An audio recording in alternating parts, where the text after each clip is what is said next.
3월 22일 함께 나눌 하나님 말씀은 마태복음 24장 36절로부터 51절 말씀입니다. 재림을 준비하는 신실한 청지기. 어제 본문까지 예수님께서 제자들의 질문에 답을 해주셨습니다. 예루살렘의 성전은 어떻게 파괴가 되고 그리고 종말은 어떻게 구분되면서 어느 때에 일어나는지 그 징조에 관한 말씀을 답으로 주신 것이지요.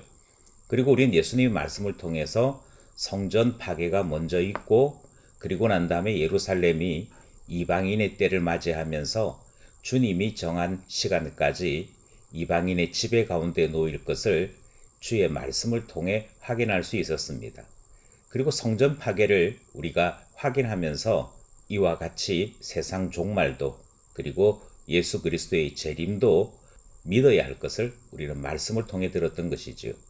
이제 모든 것은 다 전달되었습니다. 그리고 장차 닥칠 일이 어떤 일인지도 주님께서 말씀해 주셨습니다. 그리고 오늘 본문이 이어지는데요. 오늘 본문의 주제는 이제 너는 어찌할 것이냐 라는 질문이 우리에게 주어지는 것이죠. 주님께서는 우리에게 깨어있으라 말씀하십니다. 경고의 말씀 앞에서 깨어있고 주님 오실 때 칭찬받는 복 있는 종으로 살 것인지 아니면 악한 종으로 살 것인지 우리에게 물으시는 오늘 본문 말씀을 살펴보겠습니다. 오늘 본문을 4개로 나누어 살펴보겠습니다. 먼저 36절로부터 41절 말씀입니다. 그러나 그날과 그때는 아무도 모르나니 하늘의 천사들도 아들도 모르고 오직 아버지만 아시느니라. 노아의 때와 같이 인자의 임함도 그러하리라. 홍수 전에 노아가 방주에 들어가던 날까지 사람들이 먹고 마시고 장가들고 시집가고 있으면서 홍수가 나서 그들을 다 멸하기까지 깨닫지 못하였으니 인자의 임함도 이와 같으리라. 그때에 두 사람이 밭에 있음에 한 사람은 데려가고 한 사람은 버려둠을 당할 것이요 두 여자가 맷돌질을 하고 있음에 한 사람은 데려가고 한 사람은 버려둠을 당할 것이니라. 오늘 본문 36절은 그러나 라는 말로 시작을 하지요. 앞에서 예수님께서 성전 파괴가 되는 것에 대한 징조, 세상 끝날에 대한 징조를 알려주셨습니다. 그럼에도 불구하고 36절 말씀에서는 그 날과 그때는 오직 아버지만 아신다 라고 분명한 제한을 두십니다. 심지어 아들이신 예수님조차도 그 날과 그때는 모른다 라고 말씀하시는 내용이 등장을 합니다. 징조는 주셨으나 그 날과 그때는 명시적으로 주신 일이 없다 하는 것이지요. 그러므로 주님께서 성전 파괴를 통해 주의 재림이 있을 것임을 확신은 하되 그 날에 대해서 어느 때라 못 박지는 못하도록 하셨습니다. 그래서 우리의 신앙 선배들은 주님이 당장 내일 임하실 것 같이 살았던 이유가 그 날과 그때는 오직 아버지만 아시기에 주님께서 지금 오시더라도 준비할 수 있는 성도의 삶을 살아왔던 것이지요. 그런데 37절 말씀에 보면 이와 같은 신앙이 제대로 전달되지 않은 것을 여러 차례 역사의 현장에서 목격하게 됩니다. 주님은 노아의 때에도 인자의 임함 같은 일이 있었다라고 말씀하시지요. 그리고 38절 말씀해 보니까 홍수가 있을 것을 경고받았으나 노아 가족들만 방주에 들어갔고 그때까지만 해도 모든 사람들이 먹고 마시고 장가들고 시집가는 일만 했다 하는 것입니다. 결과적으로 수많은 사람들이 있었지만 오직 8명만 구원을 얻는 일이 있었던 것이지요. 그리고 주님 말씀이 인자가 임할 때에도 그와 같은 일이 되풀이 된다라고 말씀을 하십니다.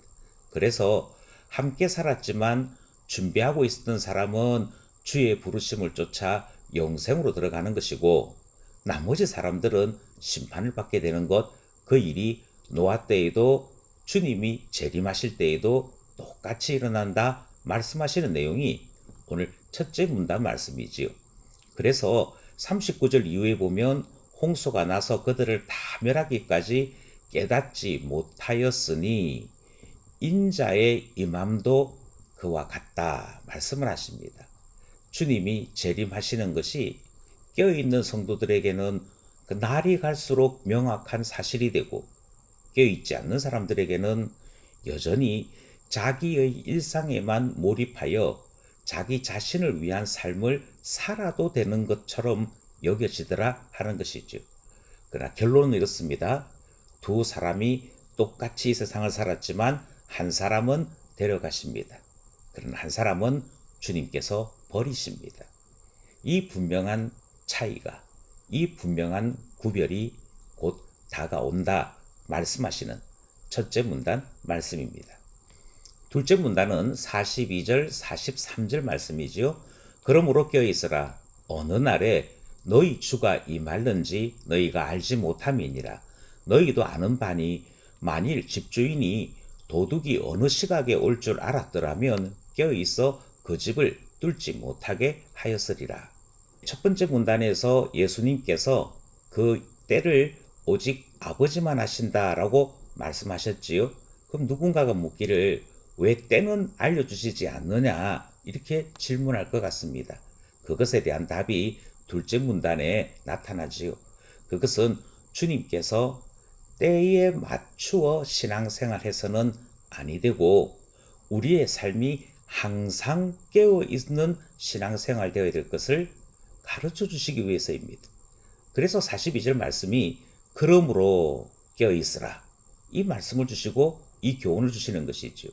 43절 말씀에 보니까 도둑이 어느 시각에 올 줄 안다면 그 시각에 깨어있어 도둑 잡았을 것 아니냐. 이처럼 주님이 어느 때 온다라고 예고를 하면 사람들이 자기의 평소의 삶은 방탕하게 살다가 딱 그때만 깨어있다가 주님 오시는 것 기다렸습니다 하는 식의 이중적인 삶이 나타나게 되더라 하는 것이지. 말씀이 주어졌고 예수 그리스도를 인격적으로 믿는다면 우리가 해야 될 일은 그 말씀을 믿음으로 항상 깨어있는 삶을 사는 신자 되어야 될 것. 그것이 바로 주의 말씀을 들은 사람들의 태도요 신앙의 본질이라 그렇게 말씀하시는 것이지요. 그러므로 우리 자신을 살펴야 할 것입니다.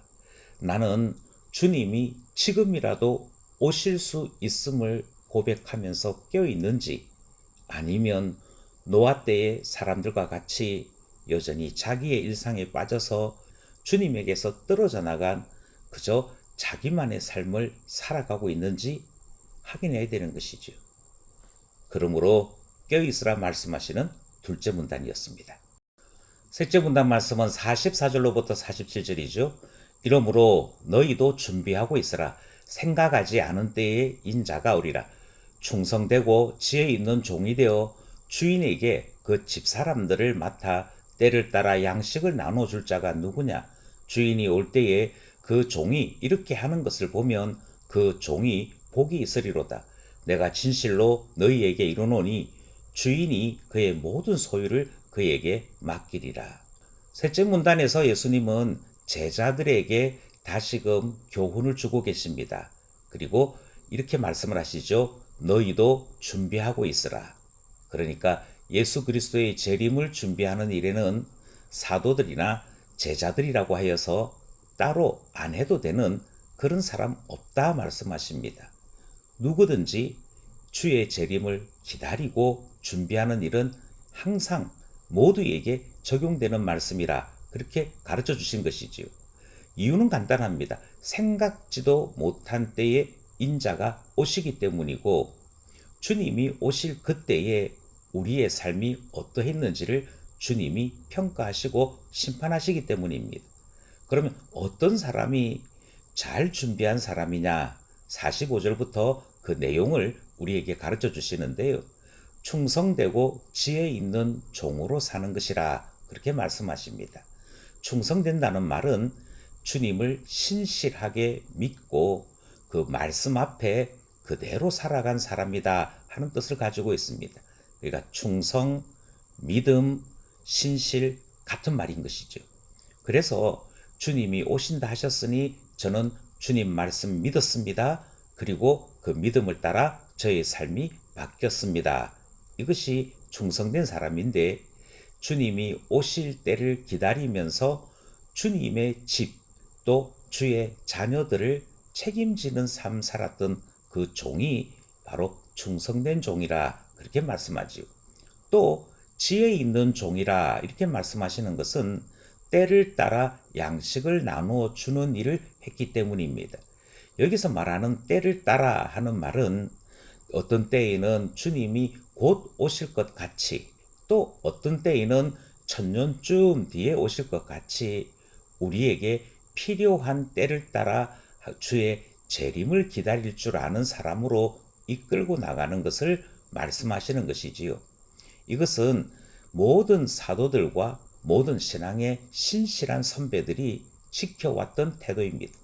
주님께서 당장 이곳에 임할 것 같이 깨어 있었고, 주님께서 천년 뒤에 오실 것 같이 나에게 맡겨진 사명, 나에게 맡겨져 있는 가족, 교회, 직분, 그리고 내가 마땅히 책임져야 될 것들을 여전히 신실하게 어제, 오늘, 내일 변함없이 살아가는, 그래서 한결같음이 있는 신앙생활을 균형 있게 유지했던 것이지요. 이것이 때를 따라 살아가는 지혜로운 종의 모습이었더랬습니다. 이렇게 하면서 지친 사람들에게는 격려하고 도전하고, 또 너무 앞서가는 사람들에게는 다시 한 번 더 자제시키고 인내의 훈련들을 시켜나가는 이와 같은 삶을 살아가는 제자들이 될 때 주님이 보시고 이 종은 복이 있다, 너 복 받으라, 그렇게 말씀하신다는 것이지요. 그 복이 무엇인고 하니 주님이 더 많은 소유, 하나님 나라를 더 많이 맡기시는 하나님 나라에 함께하는 자로서 우리를 부르신다 말씀하시는 내용이 47절에 기록된 말씀입니다. 내가 진실로 너에게 이르노니 주인이 그의 모든 소유를 그에게 맡기리라. 충성되고 지혜 있는 종이 되라 말씀하시는 셋째 문단 말씀입니다. 마지막 문단은 48절로부터 51절 말씀입니다. 만일 그 악한 종이 마음에 생각하기를 주인이 더디 오리라 하여 동료들을 때리며 술 친구들과 더불어 먹고 마시게 되면 생각하지 않는 날, 알지 못하는 시각에 그 종의 주인이 이르러 엄히 때리고 외식하는 자가 받는 벌에 처하리니 거기서 슬피 울며 이를 갈리라. 복 있는 종만 있는 것은 아니지요. 어떤 종을 지금 주님께서 소개하고 계시냐 하면 악한 종이라고 소개하고 계십니다. 악한 종이 어떤 삶을 살았던 사람인가 49절이 소개하기를 동료들을 때리고, 그리고 술 친구들을 불러서 방탕한 삶을 살았던 사람, 그의 삶이 먹고 마시는 것 외에는 가치로움이 없었던 사람이라 그렇게 말씀하십니다. 왜 이 사람은 이런 삶을 살았는가? 그것을 주님은 이렇게 말씀하시죠. 그의 마음 깊은 곳에 주인이 더디 온다라고 생각했기 때문에 그렇게 말씀하십니다. 그러니 주의 말씀을 믿고 깨어서 준비하는 사람의 삶과 주인이 오시기는 뭘 오셔? 한참 뒤에 오실 것이다, 이렇게 생각하며 더디 오실 줄 아는 악한 종의 삶은 이렇게 구분되고 이렇게 차이가 나는 것을 주님이 말씀하시는 것이지요. 50절에서 주님은 다시 한 번 더 왜 성부 하나님께서 그 때를 알려주시지 않는지 분명히 다시금 설명하십니다. 생각지 않는 날, 알지 못하는 시각에 주인이 오신다. 그것은 우리의 삶이 그때 다 드러나기 때문이라 말씀하시고, 그때 악한 종으로 사는 자들은 벌 받는다. 심지어 슬피 울며 이를 가는 영원한 형벌에 빠지게 된다 말씀하십니다. 주님의 말씀이 우리에게 다시금 경고를 주고 있습니다. 언제 오실지 알 수 없으나 깨어 있다면 주의 오심을 준비하고 주님 오심을 알게 될 것이고, 깨어 있지 못하다면 알지 못하는 날, 알지 못하던 시각에 뜻밖의 주님 만나게 되는 일이 일어나게 된다. 너는 충성되고 지혜 있는 종이냐 악한 종이냐 물으시는 오늘 본문 말씀입니다. 오늘 본문을 따라 세 가지 기도 제목 함께 나누고자 합니다. 노아 때의 사람들은 자신들의 삶에 매몰되어 있었습니다. 그리고 주님의 말씀도 주의 심판의 때도 살피지 못했습니다. 그러므로 기도하기를 우리에게 지혜를 주사 때를 알게 하시며 마땅히 우리가 행할 일을 깨닫게 하소서 기도하게 되는 것이지요. 둘째로 복 있는 종은 때를 따라 양식을 나누어 주며 주인 오심을 기다리는 사람이라 그렇게 말씀하셨습니다. 우리가 기도하기를 우리 공동체의 복을 주사 때를 따라 양식이 있게 하시며 주님을 신실하게 대망하는 믿음의 공동체 되게 해달라 기도하게 되는 것이지요. 마지막으로 악한 종은 사명도 본분도 잃고 방탕한 삶을 사는 사람이라 말씀하십니다. 세월을 아낄 수 있기를 위해 기도해야겠습니다. 흠없고 거룩한 하나님의 자녀로서 삶의 예배를 드리는 우리 모두가 될 수 있도록 기도해야겠습니다. 그리하여 주님 오실 그날에 칭찬받는 복 있는 종 되기를 원하는 것이지요. 오늘도 말씀과 기도로 살아가는 복 있는 하나님 자녀 되기를 간절히 소원합니다.